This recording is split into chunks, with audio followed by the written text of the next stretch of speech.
Business statistics എന്ന സബ്ജക്റ്റിൻ്റെ 4ാമത്തെ revision class നമ്മൾ start ചെയ്യുകയാണ്.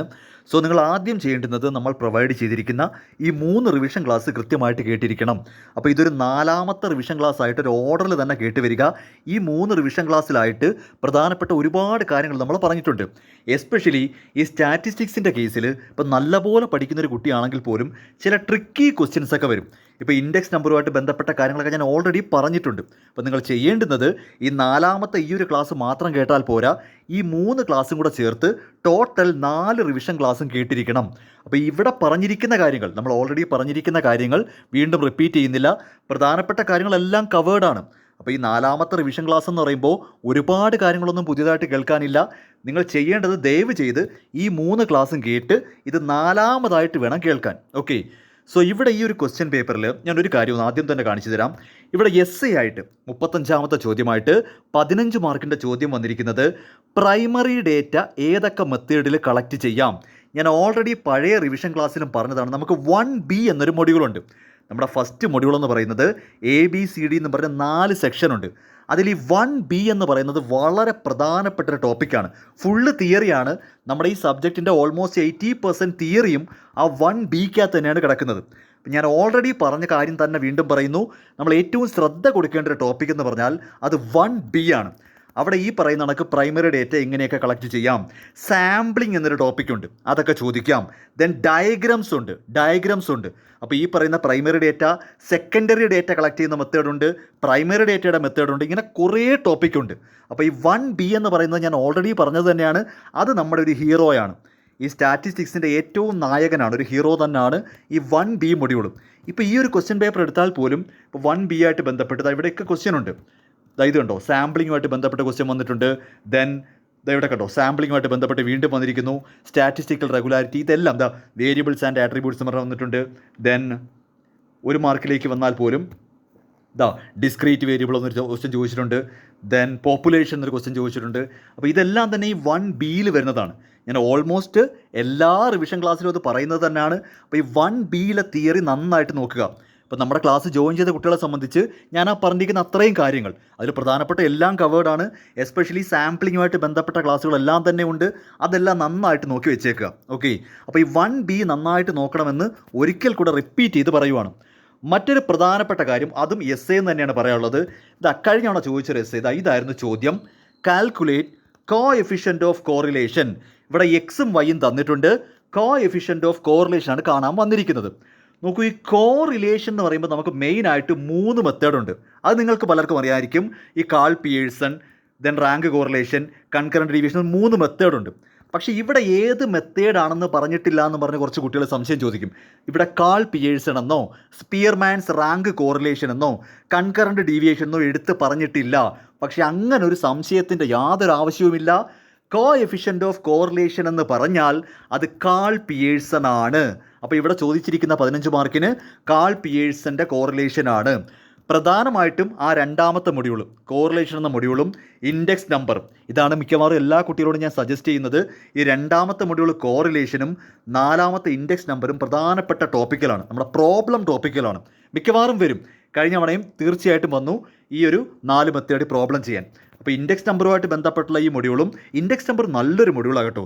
എക്സാം പോയിന്റ് ഓഫ് വ്യൂവിൽ 15 മാർക്ക് മാത്രമല്ല, നല്ല പോലെ ഒരുപാട് ക്വസ്റ്റ്യൻസ് വരാൻ സാധ്യതയുള്ള, നല്ല ഹൈലൈറ്റ് ചെയ്ത് പഠിക്കേണ്ട ഒരു മൊഡ്യൂളാണ് ഇൻഡെക്സ് എന്ന് പറയുന്നത്. ദെൻ കോറിലേഷനും വരും. കഴിഞ്ഞ തവണ പിന്നെ ചോദിച്ചത് റിഗ്രഷനാണ്. സത്യത്തിൽ റിഗ്രഷൻ ഭയങ്കര ഈസിയാണ്. പക്ഷേ എക്സാമിൻ്റെ തലേന്നൊന്നും എടുത്തു വെച്ച് പഠിച്ച് തുടങ്ങാൻ പറ്റുന്നൊരു ഐറ്റം അല്ല. കാര്യം അതിനകത്ത് കുറച്ച് ലോജിക്ക് അപ്ലൈ ചെയ്യാനുണ്ട്. അതേ നമ്മളെ സംബന്ധിച്ചത് എക്സ് ഓൺ വൈ ആണോ വൈ ഓൺ എക്സ് ആണോ എന്നൊക്കെ മനസ്സിലാക്കി തന്നിരിക്കുന്ന ക്വസ്റ്റ്യൻ കൃത്യമായിട്ട് അറിയണം. ഇപ്പോൾ എക്സിൻ്റെ വാല്യൂ തന്നിട്ട് വൈ കണ്ടുപിടിക്കാൻ അതെന്താണെന്നുള്ളത് കൃത്യമായിട്ട് അറിഞ്ഞിരിക്കണം. അപ്പോൾ നമുക്ക് ജസ്റ്റ് ഇക്വേഷൻ കാണാതെ പഠിച്ചുകൊണ്ട് പോയിട്ട്, ഇക്വേഷൻ നന്നായിട്ട് കാണാതെ പഠിച്ചുകൊണ്ട് പോയി കൃത്യമായിട്ട് അപ്ലൈ ചെയ്യാൻ പറ്റുന്ന 2 മൊഡ്യൂൾ കോറിലേഷനും ഇൻഡെക്സ് നമ്പറുമാണ്. അവിടെ ജസ്റ്റ് ഇക്വേഷൻ പഠിക്കുക, ഈ തന്നിരിക്കുന്ന ഐറ്റം അതുപോലെ അങ്ങ് പോസ്റ്റ് ചെയ്താൽ മതി. എക്സും വൈയും തന്നിട്ടുണ്ടല്ലോ, ഇതൊക്കെ പ്രോബ്ലം വർക്കൗട്ട് ചെയ്ത് നമ്മുടെ ക്ലാസ്സൊക്കെ കേട്ടവർക്ക് സിമ്പിളായിട്ട് മനസ്സിലാവും. ഈ എക്സും വൈയും തന്നിട്ടുണ്ടെങ്കിൽ കാൾ പിയേഴ്സൺ അനുസരിച്ച് ഒരു എക്സ് സ്ക്വയറും ഒരു വൈ സ്ക്വയറും കണ്ടുപിടിച്ചിട്ട് ഒരു എക്സ് വൈയും കൂടെ കണ്ടുപിടിച്ചാൽ മതി. ദെൻ ഇക്വേഷൻ അപ്ലൈ ചെയ്യുക. റിഗ്രഷൻ്റെ കേസിൽ സംഭവം എളുപ്പമൊക്കെ തന്നെയാണ്, പക്ഷേ ഈ ലാസ്റ്റ് മിനിറ്റ് പഠിത്തം നടക്കത്തില്ല. ഇൻഡെക്സ് നമ്പർ ആണെങ്കിലും കുഴപ്പമില്ല, ഈ പറയുന്ന ഓരോ മെത്തേഡിനും ഇക്വേഷൻ ഉണ്ട്. ഈ പിയും ക്യൂവും വെച്ച് ഇക്വേഷൻസ് ഉണ്ട്. അത് അതുപോലെ നോക്കിക്കൊണ്ട് പോകാമെന്നുണ്ടെങ്കിൽ കൃത്യമായിട്ട് നമുക്ക് ഈ പറയുന്ന ഇൻഡെക്സ് നമ്പറും സ്കോർ ചെയ്യാം. പിന്നെ മറ്റൊരു കാര്യം കൂടെ ഞാൻ പറഞ്ഞതാണെന്നാണ് എനിക്ക് തോന്നുന്നത്. ഈ ഇക്വേഷൻസിൻ്റെ കേസിൽ നിന്ന് മനസ്സിലാക്കേണ്ടത് ഒരല്പം പഠിച്ചുകൊണ്ട് പോകുന്നവരെ സംബന്ധിച്ചാണ്. ഇപ്പോൾ ഇങ്ങനൊരു ക്വസ്റ്റ്യൻ വന്നു എന്ന് വിചാരിക്കുക. 34ാമത്തെ ചോദ്യമാണ്. പോട്ടെ, ഇവിടുന്ന് തുടങ്ങാം. 32ാമത്തെ ചോദ്യം. അപ്പോൾ നിങ്ങൾക്കറിയാം കാൾ പിയേഴ്സൺ ആണ്. കാര്യം കോഎഫിഷ്യൻ്റ് ഓഫ് കോറിലേഷൻ എന്ന് പറയുന്നത് കാൾ പിയേഴ്സൺ ആണ്. അപ്പോൾ ഇതിൻ്റെ ഇക്വേഷൻ നിങ്ങൾക്ക് അപ്പോൾ ഓർമ്മ കാണും. കാര്യം പഠിച്ചുകൊണ്ടാണല്ലോ അകത്തോട്ട് കയറിയിരിക്കുന്നത്. നിങ്ങൾ ചെയ്യേണ്ടത് പെൻസിലിട്ടിട്ട് ധൈര്യമായിട്ട് എഴുതാം. പെൻസിലിട്ടിട്ട് നിങ്ങളുടെ ആൻസർ ഷീറ്റ് ഇപ്പോൾ കൈ കിട്ടി കാണുമല്ലോ, അതിൻ്റെ ഏറ്റവും ബാക്ക് പേജിൽ ഈ ഇക്വേഷൻ പെൻസിലിട്ടങ്ങ് എഴുതി വെച്ചേക്കുക. പിന്നെ മറക്കത്തില്ലല്ലോ. അതുപോലെ ഇൻഡെക്സ് നമ്പറും നിങ്ങൾക്ക് ഈ ഇക്വേഷൻ എല്ലാം അറിയാം. പക്ഷേ നിങ്ങൾക്കൊരു സംശയം, ഇനി എങ്ങാനും മറന്നു പോകുമോ? നിങ്ങൾ വേറെ ഒന്നും ചെയ്യേണ്ട. ആ ആൻസർ ഷീറ്റ് കയ്യിൽ ഇപ്പോൾ കിട്ടിക്കാണും. അതിൻ്റെ ബാക്കിൽ പെൻസിലുണ്ട്. നമുക്ക് വേണ്ടുന്ന ഇക്വേഷൻസ് എല്ലാം അപ്പം തന്നെ എഴുതി വെച്ചേക്കുക. പിന്നെ നിങ്ങൾക്ക് ധൈര്യമായിട്ട് റിലാക്സ്ഡ് ആയിട്ട് പരീക്ഷ എഴുതാം. കാര്യം പിന്നെ അത് മറന്നു പോകത്തില്ല. അതല്ലാതെ നിങ്ങളിത് ആദ്യം തൊട്ട് എഴുതി വരുമ്പോൾ ഒരു 1.5-2 മണിക്കൂർ കഴിയുമ്പോൾ ചിലപ്പോൾ ഇതങ്ങ് മറന്നു പോകും. അതുകൊണ്ട് ഞാൻ വീണ്ടും പറയുന്നു, നമുക്ക് ക്വസ്റ്റ്യൻ പേപ്പറിൽ എന്തൊക്കെ ആൻസേഴ്സ് ആണോ വേണ്ടത് ആ ഇക്വേഷൻ പഠിച്ചുകൊണ്ട് പോയാലേ അവിടെ ഓർമ്മ കാണത്തുള്ളൂ. തുടക്കത്തിൽ തന്നെ ആ ആൻസർ ഷീറ്റിലങ്ങ് എഴുതി വെച്ചേക്കുക. ക്വസ്റ്റ്യൻ പേപ്പറിൽ എഴുതരുത്, അത് കുറ്റകരമാണ്. ക്വസ്റ്റ്യൻ പേപ്പറിൽ ഒന്നും എഴുതരുത്. കുറേ പിള്ളേർ ക്വസ്റ്റ്യൻ പേപ്പറിനകത്താണ് ഇക്വേഷൻ എഴുതി വെക്കുന്നത്. സ്ക്വാഡ് വന്ന് പിടിച്ചാൽ പണി കിട്ടും. ആൻസർ ഷീറ്റിൽ തന്നെ നിങ്ങൾക്ക് ധൈര്യമായിട്ട് എഴുതാം. ഏറ്റവും ഫ്രണ്ട് പേജിലൊന്നും അല്ല, ഏറ്റവും ബാക്കിൽ പെൻസിൽ എഴുതിയാൽ മതി. ലാസ്റ്റ് അങ്ങ് മായ്ച്ച് കളഞ്ഞാൽ മതി. അപ്പോൾ ആ രീതിയിൽ ഇക്വേഷൻസ് എഴുതി വെച്ച് ജസ്റ്റ് അപ്ലൈ ചെയ്യാൻ പറ്റുന്ന 2 മൊഡ്യൂളാണ് കോറിലേഷനും ഇൻഡെക്സ് നമ്പറും. ഇവിടെ വെറുതെ ഇക്വേഷൻ കാണാൻ പഠിച്ചുകൊണ്ട് പോയാൽ മതി. ഇത് പെട്ടെന്ന് കിട്ടും. ഈ പ്രൈസും ഇത് കൃത്യമായിട്ട് ഇതിപ്പം ഇത് P0 Q0 ആണെന്നും ഇത് P1 Q1 ആണെന്നും ഒക്കെ നമ്മൾ നോക്കിക്കൊണ്ടേ പോകത്തുള്ളൂ. പക്ഷേ റിഗ്രഷൻ അത്ര എളുപ്പമാണെന്ന് ഞാൻ പറയുന്നില്ല. ടൈം എടുത്ത് പഠിക്കാമെന്നുണ്ടെങ്കിൽ റിഗ്രഷനും എളുപ്പമായിരിക്കും.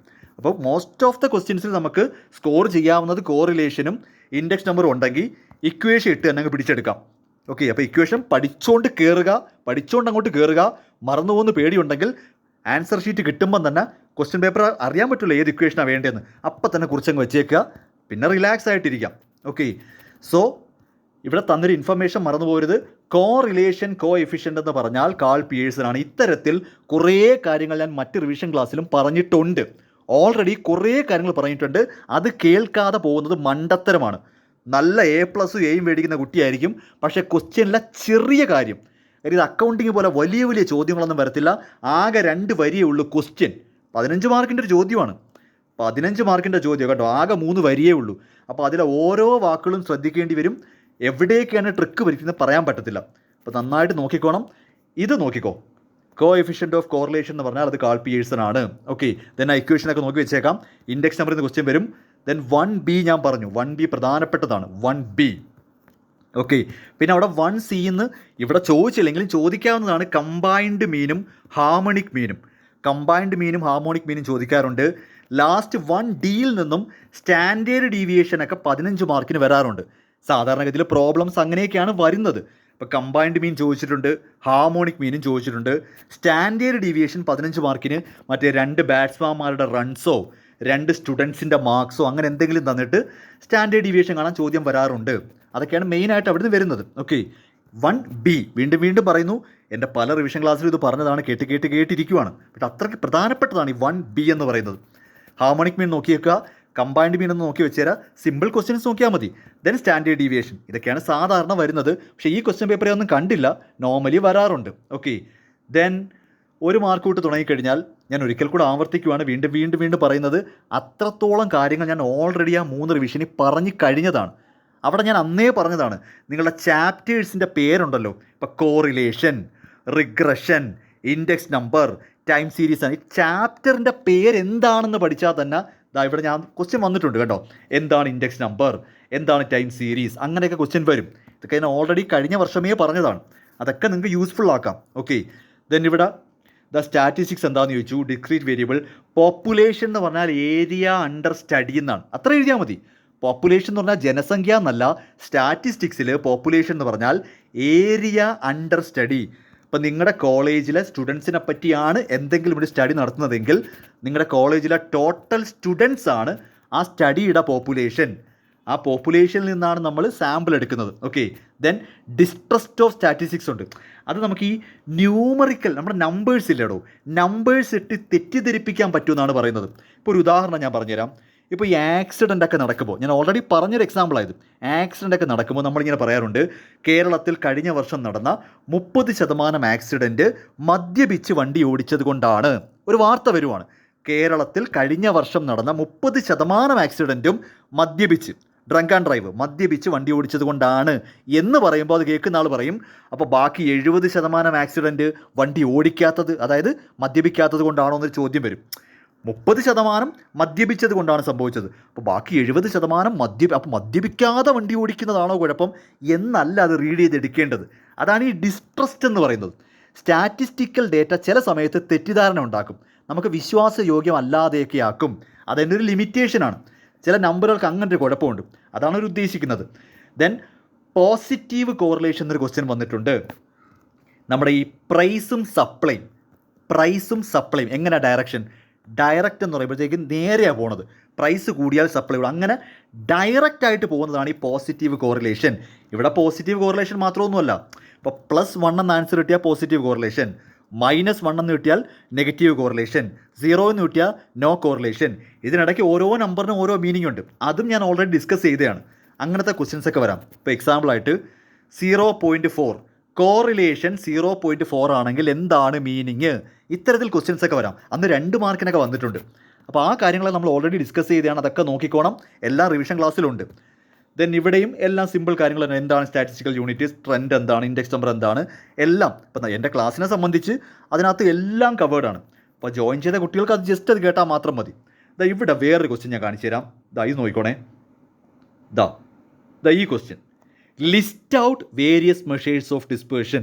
ഇതിലും എളുപ്പമുള്ള ചോദ്യങ്ങളൊന്നും വരത്തില്ല. മെഷേഴ്സ് ഓഫ് ഡിസ്പേർഷൻ എന്തൊക്കെയാണ്? Range, quartile deviation, mean deviation, standard deviation. ഇത്ര എഴുതിയാൽ മതി, 2 മാർക്ക് കിട്ടും. ഈ 4 പേര് എഴുതിയാൽ മതി. Range, quartile deviation, mean deviation, standard deviation, ഇത്രയേ ഉള്ളു കേസ്. ഓക്കെ, അപ്പോൾ അത്തരത്തിലുള്ള ക്വസ്റ്റ്യൻസ് വന്നിട്ടുണ്ട്. ദെൻ ഇവിടുത്തെ 2-3 ചോദ്യങ്ങൾ ഉത്തരങ്ങളൊന്ന് പറഞ്ഞുതരാം. ഇത് നോക്കിയേ, ലീനിയർ കോറിലേഷനും നോൺ ലീനിയർ കോറിലേഷനും. ഈ ഡയഗ്രമാണ്. ലീനിയർ എന്ന് പറയുമ്പോൾ ഒരു സ്ട്രെയിറ്റ് ലൈൻ കിട്ടും. ഇത് അപ്വേർഡോ ഡൗൺവേർഡോ ആയിക്കോട്ടെ, കറക്റ്റ് റിലേഷൻഷിപ്പാണ്. ഒന്ന് കൂടുമ്പോൾ ഒന്ന് കുറയും, ഒന്ന് കൂടുമ്പോൾ ഒന്ന് കൂടുന്ന പറഞ്ഞാൽ ഒരു കറക്റ്റ് റിലേഷൻഷിപ്പാണ്. നോൺ ലീനിയറിൽ അങ്ങനെ ഒരു എക്സാക്റ്റ് റിലേഷൻഷിപ്പ് കാണത്തില്ല. രണ്ടും തമ്മിലൊരു കൃത്യമായിട്ടൊരു ബന്ധം പറയാൻ പറ്റത്തില്ല. ആദ്യം കുറേ നാൾ കൂടിയായിട്ട് കാണുന്നുണ്ട്, പിന്നെ ഒന്നും സംഭവിക്കുന്നില്ല, പിന്നെ ഇതിടെ കുറഞ്ഞൊക്കെ പോകണം. ഒരു വ്യക്തമായ റിലേഷൻഷിപ്പ് പറയാൻ പറ്റത്തില്ല. അതാണ് ഈ നോൺ ലീനിയർ. പക്ഷേ ഇവിടെ കൃത്യമായിട്ട് പറയാൻ പറ്റും, പ്രൈസ് കൂടുമ്പോൾ സപ്ലൈ കൂടും, അല്ലെങ്കിൽ പ്രൈസ് കുറയുമ്പോൾ ഡിമാൻഡ് കുറയും. അങ്ങനെ കൃത്യമായിട്ട് സ്ട്രൈറ്റ് ലൈനിൽ പറയാൻ പറ്റും. അതാണ് ഈ ലീനിയർ എന്ന് പറയുന്നത്. നോൺ ലീനിയർ എന്ന് പറയുമ്പോൾ ആദ്യം ഇങ്ങനെ പോയിക്കൊണ്ടിരുന്നു, പിന്നെ എങ്ങോട്ടോ പോകുന്നു, പിന്നെ താഴോട്ട് പോകുന്നു. അങ്ങനെ വ്യക്തമായ റിലേഷൻഷിപ്പ് ഇല്ലാത്ത സിറ്റുവേഷനാണ് ഈ നോൺ ലീനിയർ എന്ന് ഉദ്ദേശിക്കുന്നത്. ഓക്കെ, അതൊന്ന് ഓർത്ത് വെച്ചേക്കുക. ദെൻ ഇത് വേരിയബിൾസും ആട്രിബ്യൂട്ട്സും തമ്മിലുള്ള ഡിഫറൻസ്, ഇതൊക്കെ വേണമെങ്കിൽ ചോദിക്കാം. വേരിയബിൾസും ആട്രിബ്യൂട്ട്സും നോക്കൂ. ഈ വേരിയബിൾസ് എന്ന് പറയുന്നത് നമുക്ക് കൃത്യമായിട്ട് ക്വാണ്ടിറ്റേറ്റീവ്ലി മെഷർ ചെയ്യാൻ പറ്റുന്നൊരു കാര്യമാണ്. ഇപ്പോൾ ഒരാളുടെ ഏജ്, ഇൻകം, ടെമ്പറേച്ചർ, അതൊക്കെ എക്സ്പെൻഡിച്ചർ, ഇതൊക്കെ കൃത്യമായിട്ട് മെഷറബിൾ ആണ്. പക്ഷേ ആട്രിബ്യൂട്ട് എന്ന് പറയുന്നത് ആ ആളെ സംബന്ധിച്ച് അതിൻ്റെ ഒരു ക്യാരക്ടറിസ്റ്റിക്കാണ്. എന്ന് പറഞ്ഞാൽ നമ്മൾ ഒരാളെ ഡിസ്ക്രൈബ് ചെയ്യുന്നതാണ്. ഇപ്പോൾ അയാളുടെ ജെൻഡർ, അത് മെഷർ ചെയ്യുമല്ല, അത് നമ്മൾ ഒബ്സർവ് ചെയ്യുവാണ്. ഓക്കുപ്പേഷൻ, ഒരാളുടെ ജോലി, ദെൻ ഐ കളർ എന്നൊക്കെ പറയുന്ന മെഷർമെൻ്റ് അല്ല, അതൊരു തരം ഒബ്സർവേഷനാണ്. മനസ്സിലായോ? ഡിഫറൻസ് മനസ്സിലായോ? വേരിയബിൾസ് എന്ന് പറയുമ്പോഴത്തേക്ക് ക്വാണ്ടിറ്റേറ്റീവ്ലി മെഷേർഡാണ്, ഇറ്റ് ക്യാൻ ബി മെഷേർഡ്. പക്ഷേ ഇവിടെ എന്ന് പറയുമ്പോഴത്തേക്ക് നമ്മളത് ജസ്റ്റ് ഒരു എന്താ പറയുക, ഒരാളുടെ ക്യാരക്ടറിസ്റ്റ്, ആ നേച്ചർ പറയുവാണ്. അവിടെ കൗണ്ടബിൾ ആണെന്ന് പറയാം. ആട്രിബ്യൂട്ട് എന്ന് പറയുമ്പോൾ കൗണ്ടബിൾ ആണ്. ജെൻഡർ നമുക്ക് കൗണ്ട് ചെയ്യാം, എത്ര ബോയ്സ് എത്ര ഗേൾസ്, അങ്ങനെ കൗണ്ട് ചെയ്തെടുക്കാം. അതിൽ മെഷർമെൻ്റ് ഒന്നും വരത്തില്ല. അപ്പോൾ മെഷറബിൾ ആണ് വേരിയബിൾ, കൗണ്ടബിൾ ആണ് ആട്രിബ്യൂട്ട് എന്ന് മതി. നമുക്ക് 2 മാർക്കിനൊക്കെ വരത്തുള്ളൂ. ഓക്കെ, ദെൻ ഇവിടെ ഒരു ചോദ്യം കൂടെ വന്നിട്ടുണ്ട്. ഇതും സ്ഥിരമായിട്ട് വരാൻ സാധ്യതയുള്ളതാണ്. ഈ കോറിലേഷനും റിഗ്രഷനും തമ്മിലുള്ള ഡിഫറൻസ്. ആ ചാപ്റ്റർ പഠിച്ചവർക്ക് സിമ്പിളായിട്ട് അറിയാം. കോറിലേഷൻ എന്ന് പറഞ്ഞാൽ 2 വേരിയബിൾ തമ്മിലുള്ള റിലേഷൻഷിപ്പാണ്, പോസിറ്റീവ് ആണോ നെഗറ്റീവ് ആണോ എന്നൊക്കെ. റിഗ്രഷൻ എന്ന് പറയുമ്പോൾ ഒരു ഡിപ്പെൻഡൻറ്റ് വേരിയബിളിനെ കണ്ടുപിടിക്കുന്ന പരിപാടിയാണ്. ഒരു ഇൻഡിപെൻഡൻറ്റ് വേരിയബിളിൽ നിന്നും ഡിപ്പെൻഡൻറ്റ് വേരിയബിളിനെ കണ്ടുപിടിക്കുന്നതിൻ്റെ പരിപാടിയാണ്. വേണമെങ്കിൽ ഇതൊന്ന് നോട്ട് ചെയ്ത് വെച്ചോ. റിഗ്രഷൻ്റെ നമുക്ക് ആദ്യം കോറിലേഷൻ പറയാം. ഞാൻ ഇടത്തോട്ട് പറയാം, ഇങ്ങനെ പറയാം. ആദ്യം കോറിലേഷൻ പറയാം, അതാണല്ലോ ആദ്യത്തെ ചാപ്റ്റർ. ഇത് പഠിച്ചിട്ടാണല്ലോ ഇത് പഠിക്കുന്നത്. ഓക്കെ, അപ്പോൾ ഞാൻ അങ്ങനെ തന്നെ പറയാം. കോറിലേഷൻ എന്ന് പറയുന്നത് ഇവിടെ റിലേഷൻഷിപ്പാണ് പറയുന്നത്. രണ്ട് വേരിയബിൾ തമ്മിലുള്ള റിലേഷൻഷിപ്പാണ് പറയുന്നത്. ഇവിടെ പ്രഡിക്ഷനാണ്, ഒരു വേരിയബിളിൽ നിന്ന് മറ്റൊരു വേരിയബിൾ പ്രഡിക്റ്റീവ് ആണ്. ഇവിടെ രണ്ടും ക്വാണ്ടിറ്റേറ്റീവ് വേരിയബിൾസ് ആയിരിക്കും. ഇവിടെ ഈ ഡിപ്പെൻഡൻറ്റ് ഇൻഡിപെൻഡൻറ്റ് എന്ന് പറയും, അതായത് ഒരെണ്ണം മറ്റൊന്നിനെ ഡിപ്പെൻഡ് ചെയ്തായിരിക്കും നിൽക്കുന്നത്. ഓക്കെ, ദെൻ ഡയറക്ഷൻ എന്ന് പറയുമ്പോൾ ഇത് ഇൻഡിക്കേറ്റ്സ് അസോസിയേഷൻ, അതായത് രണ്ട് വേരിയബിൾ തമ്മിലുള്ള ബന്ധമാണ്. ഇവിടെ പക്ഷേ കോസ് ആൻഡ് എഫക്റ്റ് ആണ്, ഒന്ന് മറ്റൊന്നിന് കാരണമാകുന്നു എന്ന രീതിയിലാണ്. ദെൻ അനാലിസിസിൽ ഇവിടെ -1നും +1നും ഇടയ്ക്കായിരിക്കും. കോറിലേഷൻ്റെ ആൻസർ -1നും +1നും ഇടയ്ക്കായിരിക്കും. ഇവിടെ നമ്മളൊരു വാല്യൂ പ്രെഡിക്റ്റ് ചെയ്യുവാണ്, ഒരു നമ്പർ കിട്ടാനാണ് നോക്കുന്നത്. ഇവിടെ എക്സാമ്പിളായിട്ടെന്ന് പറഞ്ഞാൽ ഈ സെയിലിൻ്റെ ബേസിൽ അഡ്വർടൈസിങ് സ്പെൻഡ് ചെയ്തത് പ്രെഡിക്റ്റ് ചെയ്യുന്നു. ഇവിടെ ഹൈറ്റും വെയിറ്റും തമ്മിലുള്ള റിലേഷൻഷിപ്പ് എന്താണെന്നുള്ളത് മെഷർ ചെയ്യുന്നു. അത് ജസ്റ്റ് നോക്കി വെച്ചോ. ഇത് എപ്പോഴൊക്കെയോ ചോദിച്ചിട്ടുണ്ട്, ഇത് വേണമെങ്കിൽ ചോദിക്കാം, വേണമെങ്കിൽ ഇതിൻ്റെ ഒരു നോട്ട് എഴുതി വെച്ചോ, ഇതൊന്ന് നോട്ട് എഴുതിയായിട്ട് വെച്ചോ. ഓക്കെ, ദെൻ ബാക്കിയെല്ലാം സിമ്പിൾ കാര്യങ്ങളൊക്കെ തന്നെ ആയിരുന്നു. 4 മാർക്കിന് 2 പ്രോബ്ലമേ ഉണ്ടായിരുന്നുള്ളൂ, പക്ഷേ 2ൽ കൂടുതലൊക്കെ ചോദിക്കാം. 2 ക്വസ്റ്റ്യൻ ഉണ്ട്, 2ൽ കൂടുതലൊക്കെ ചോദിക്കാം. ഓക്കെ, സാമ്പിളിങ്ങിൻ്റെ നീഡൊക്കെ ചോദിച്ചിട്ടുണ്ട്, ഇവിടെ ഡിഫറൻസ് ചോദിച്ചിട്ടുണ്ട്, ദെൻ ഇൻഡെക്സ് നമ്പറിൻ്റെ യൂസ് ചോദിച്ചു, അതിൻ്റെ പ്രോബ്ലംസ്. ഈ പ്രോബ്ലമൊക്കെ ഞാൻ തൊട്ട് മുമ്പുള്ള റിവിഷൻ ക്ലാസ്സിലും പറഞ്ഞിട്ടുണ്ട്. പ്രോബ്ലംസ് ഒക്കെ നോക്കി വെച്ചേക്കുക.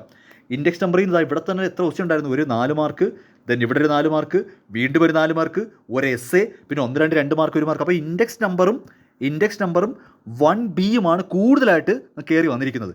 1B-യും ഇൻഡെക്സ് നമ്പറും. ഓക്കെ, ദെൻ കോറിലേഷൻ്റെ പ്രോബ്ലവും നോക്കാം. പഠിക്കുമ്പോൾ എല്ലാം ഒരുമിച്ച് പഠിക്കുന്നതന്നെയാണ് നല്ലത്, കാര്യം അതിനു വേണ്ടിയൊന്നും ഇല്ല സ്റ്റാറ്റിസ്റ്റിക്സിൽ. കാര്യം നമുക്ക് just correlation, regression, index number, time series അവിടം വരെ ഉള്ളൂ. അല്ല നിങ്ങൾക്ക് ഈ Chi-square ടെസ്റ്റോ T ടെസ്റ്റോ F ടെസ്റ്റോ ഒന്നുമില്ല, നമുക്ക് സിമ്പിൾ സ്റ്റാറ്റിസ്റ്റിക്സേ പഠിക്കാനുള്ളൂ. അപ്പോൾ അത്രയും കാര്യങ്ങൾ നോക്കി വെച്ചേക്കുക.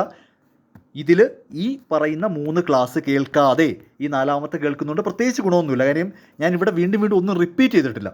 അപ്പോൾ ഈ 3ഉം കൂടെ കേട്ടിട്ട് വേണമായിരുന്നു ഈ 4ാമത്തെ കാര്യങ്ങൾ. കേട്ടിട്ടില്ലെങ്കിൽ വീണ്ടും തിരിച്ചു പോയത് കേൾക്കുക. ഈ 3ഉം കേട്ട് 4 എണ്ണവും കേട്ടെന്ന് ഉറപ്പ് വരുത്തണം. ഓക്കെ.